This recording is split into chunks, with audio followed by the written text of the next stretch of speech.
मति बंछे तिल तिल धन को, अन मांगे आगे आवे गो, जो पल लागे पल को।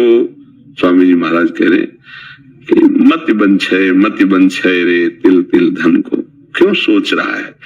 कोई सोचता है मुझे दुख मिले, बलात् भोगना पड़ता है, क्योंकि प्रारब्ध है अशुभ कर्मों का। तो शुभ कर्मों का जब फल आएगा तो सुख सुविधा उन्नति इसका सब विधान बन जाएगा। आप तो ये बहुत बढ़िया होगा अगर ऐसा मान ले, जैसे दूसरी बात कही, जथा लाभ संतोष सदा काहू सो कछ न चाहूंगा, प्रभु से भी कुछ नहीं चाहूंगा। आप जैसे विधान से रखोगे मैं वैसे रखूंगा अपने जीवन को, अपने मन को, अपनी इंद्रियों को। बस आपका स्मरण न छूटे, आपका भजन न छूटे। तो आप समझो नाम जब चल रहा है, भगवत स्मरण चल रहा है, तो ये सांसारिक लौकिक भोगों की तो बात जाने दो, अनंत महिमाशाली भगवान को अधीन कर सकता है जो, फिर रिद्धियां सिद्धियां लोक लोकांतर के सुखों की तो बात जाने दो। सुमिर पवन सुत पावन नामू, अपने बस करी राखे रामू, वही नाम है, वही नाम है, कोई दूसरा नाम नहीं। जो बड़े बड़े सिद्ध महापुरुष नाम के आनंद में डूबे वही नाम है। बस हम नाम को पकड़ ले, पक्का विश्वास कर लीजिए। अगर जिह्वा से नाम चल रहा है और हृदय में एक बात है कि भरोसा मुझे भगवान का है, तो निश्चिंत हो जाओ, लोक परलोक के हर सुख तुम्हारे चरणों में आएंगे, पक्का समझ लीजिए। जैसे संत महात्माओं को लोग कहते हैं ना कि कितना वैभव कितना ऐसा कैसे, तो ये छल कपट से नहीं होता है। जब उन्होंने चित्त को भगवान में जोड़ दिया तो दुनिया का वैभव उनके चरणों में लुटने लगा। अगर दुनिया का मालिक अधीन हो जाता है तो मायाकृत वस्तुओं की क्या बात है। अगर विवेक काम कर जाए तो दूसरी बात बहुत जोर की है, जैसे प्रभु रखे वैसे रह जाओ और नाम जप कर लो तो होगा क्या, बहुत अच्छे से प्रभु रखते हैं। उनके भरोसे हो जाए ना तो सब बात, नहीं तो शरीर में कहीं पीड़ा हो तो सब ज्ञान विज्ञान भूल जाएगा। अभी सूचना आ जाए कि आपकी किडनी फेल हो रही है तो प्रश्न भूल जाएगा, उत्तर भूल जाएगा, नहीं भूल जाएगा। हाँ, तो ये भगवत आश्रय, ये हम कह रहे हैं कि जो दूसरी बात कही उस पे अगर स्थित हो जाओ तो बहुत जोर की बात। जहां इस शरीर के उदर पोषण के लिए जाते थे, मिला तो पाया, नहीं तो यहां भूखे भी रहे। वहां कई 100 साधक का रोज सुबह और शाम भोग बनता है। श्री जी भोग पाते हो, साधक साधक कह पाते हैं, कई 100 की संख्या में। और किसी से ऐसे नहीं प्रभु, यहाँ कोई आपको संकेत भी नहीं कर सकता। यहाँ का सख्त शासन है कि ऐसा नहीं कर सकता कि भाई 400-500 साधु की सेवा होती है आपको, नहीं, कहीं आवाज नहीं, कहीं दान पेटी नहीं, कहीं किसी भी तरह का ड्रामेबाजी नहीं कि यहाँ पर्चा भरो, यहाँ ये करो, यहाँ कुछ नहीं है। और इतने अच्छे से श्री जी चला रहे हैं, किसी से कहना नहीं, कोई किसी से फीस नहीं, बिजली सब कार्य, कितने कार्य, सब हजारों लोग बैठ के सुनते हैं, तो साउंड सर्विस क्या क्या सबकी व्यवस्था समय पे है। बस उतना है कि खा लो पी लो आनंद से रह लो बस।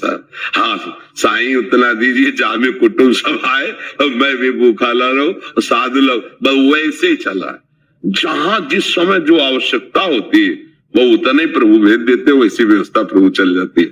तो हमें लगता है अगर प्रभु के भरोसे रहे, अपने उदाहरण से समझ में आता है, प्रभु के भरोसे रहे तो सबका निर्वाह वो करते हैं, सबका निर्वाह करते हैं। बिल्कुल वो ऐसे अनंत माताओं जैसा प्यार, बस हम समर्पित हो जाएं। देखो आज भी भगवान का प्यार आपके ऊपर है, पर अहम होने के कारण मैं करता हूं, मैंने किया, मैं ऐसा कर सकता हूं, तो ये पर्दा है, इसलिए तुम उनको झांक भी नहीं सकते।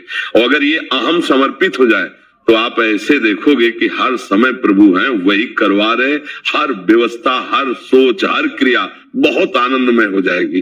वो जैसे अर्जुन की घोड़ों की बागडोर पकड़ ली ना, ऐसे मन और इंद्रियों की बागडोर पकड़ लेंगे प्रभु, शरणागत हो जाए, हृदय से हो जाए। और देखो एक दिन यहां से चलना है, यहाँ का जितना वैभव है ये शरीर भी यही छूट जाना है। अगर भजन ना हुआ, भगवान का चिंतन ना हुआ तो साथ जाएगा क्या। इसलिए बड़े भाग्यशाली है, जैसी परिस्थिति उसको सह लो और राधा राधा राधा राधा राधा भगवान नाम जप करते हुए जीवन व्यतीत करो तो भगवान की प्राप्ति हो जाएगी, ये पक्का समझ लो। और अगर चाह करोगे धन की तो मिल जाएगा। महालक्ष्मी पति हमारे प्रभु हैं, आप उनका नाम जप करो धन भी मिल जाएगा। अरे भगवान की तरफ चले तो परमानंद की बाढ़ आने लगती है। भजन तो बहुत बड़ी बात है। ध्रुव जी ने जब पिता की गोद में बैठना चाहा तो सुरुचि माता जो थी उनके मन में अच्छा नहीं लगा कि ये सुनीति का बेटा, सौत का बेटा और मेरे सामने राज सिंहासन में विराजमान महाराज की गोद में बैठे, झिड़क दिया और कहा तू इस लायक नहीं, जा पहले तप करो, मेरे गर्भ से प्रकट हो, फिर सिंहासन में बैठने लायक होगा। माता सुनीति से रोकर बोले। माता ने कहा बेटा ठीक ही कहा है, क्योंकि महाराज मुझे इस समय दासी भी नहीं मानते, पत्नी की तो बात क्या, क्योंकि सुरुचि में आसक्त थे। इसलिए बेटा तू नारायण का भजन कर, वही तुझे जो चाहोगे पूरा। निकल पड़े। 5 वर्ष के बाद आ गए देवर्षि नारद जी।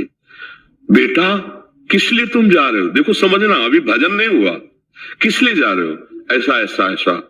अरे अभी चल के उत्तानपाद महाराज को आदेश करूंगा पूरे सिंहासन का उत्तराधिकारी, अभी इसी क्षण। ध्रुव जी को लगा अभी तो भजन भी शुरू नहीं किया और उत्तराधिकारी बुलाने की बात आ गई। जहां गोद में बैठने नहीं दिया गया, उस सिंहासन में बैठने की बात। तो उन्होंने कहा नहीं महाराज, मैं क्षत्रिय राजकुमार हूं, एक बार निश्चय जो कर लिया अब कर लिया, वो वापस नहीं लौटूंगा। तो उनका जंगल में बहुत भय है, सिंह, चीता, राक्षस जन, मच्छर, क्या क्या परेशान। तुम राज बोले महाराज ना प्रलोभन और ना भय, इनसे मैं डिगने वाला नहीं हूं। तो चेला पक्का तो गुरु मंत्र दे दिया है, अरे और भगवान का साक्षात्कार 6 महीने में कर लिया। गुरु कृपा से 6 महीने में ध्रुव जी ने भगवत साक्ष और वो पद प्राप्त किया जो आज तक किसी ने नहीं प्राप्त किया, अटल पद भी प्राप्त। तो अगर चाह करे तो फिर अन्य प्रलोभन और अन्य भयों में ना फंसे, तो जो चाहेगा वो भगवान दे देंगे, पक्का समझ लो। हम लोग फिसड्डी हैं, फिसल जाते हैं। दृढ़ विश्वास नहीं है ना। हाँ, जैसे महान सुख प्राप्ति के लिए चले आप, तो अब अल्प सुख में आपको सौदा नहीं करना है।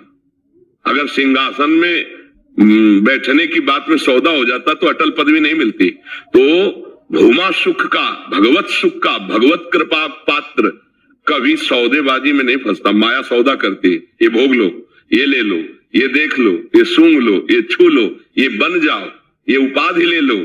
उपासक नहीं। न पारमेष्ठम न महेंद्र धिष्णम न सार्वभौमम न रसाधिपत्यम न योग सिद्धि अपुनर्भवम। नहीं चाहिए मुझे, मेरे प्रभु का भजन चिंतन और उनके द्वारा दी हुई व्यवस्था चाहिए, माया के द्वारा नहीं। भले तो रघुवर ते बने और बिगड़े तो भरपूर, तुलसी और अंते बले ताबली में पेदू। ये निष्ठावान महान सुख का भोक्ता बनता है। ये अल्प सुखों में फंसे हुए अपने लोग हैं। इसलिए पहले देखो, जब कोई ऋषि मुनि तपस्या करते थे ना, तो बड़ी दिव्यताएं आती थी उनको गिराने के लिए, दिव्य अप्सरा, ऐसी रिद्धियां सिद्धियां। तो अब जैसे ये है कि अब नहीं आती है, तो उतना हम लोग चढ़ ही नहीं पाते हैं, पहले फिसल जाते। अगर 100 रुपए में राजी हो गए तो करोड़ की चेक देने की जरूरत क्या है कि नहीं? तो हम लोग यही मृत्यु लोक के भोगों में फिसल गए।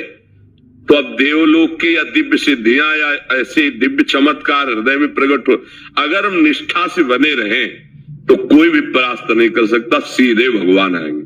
हम एक बार बिल्कुल ग्रामीण भाषा में बताया कि जैसे बच्चा रोना शुरू किया, खिलौनों से नहीं खेल रहा, तो माँ फिर देखती और अपने निज जन को भेजती, बेटी बहन किसी को, जा उठा ले गोद में, और उस पे भी जब राजी ना हो, रोना बंद ना करे, तब माँ फिर कहती अच्छा तो सब काम बाद में हो जाएगा, और फिर बेटे को गोद।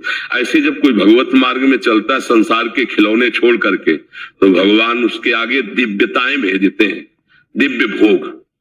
फिर कोई नहीं जानेगा, भोग लो एकदम ईश्वर वैभव रिद्धियां सिद्धियां, पर वो रोना बंद न करे, किसी खिलौने में राजी न हो, किसी की गोद में न चढ़े, उपाधि कोई स्वीकार न करे। तब वो विवश होकर फिर भगवान उसको ऐसे फिर उसे स्वीकार करते।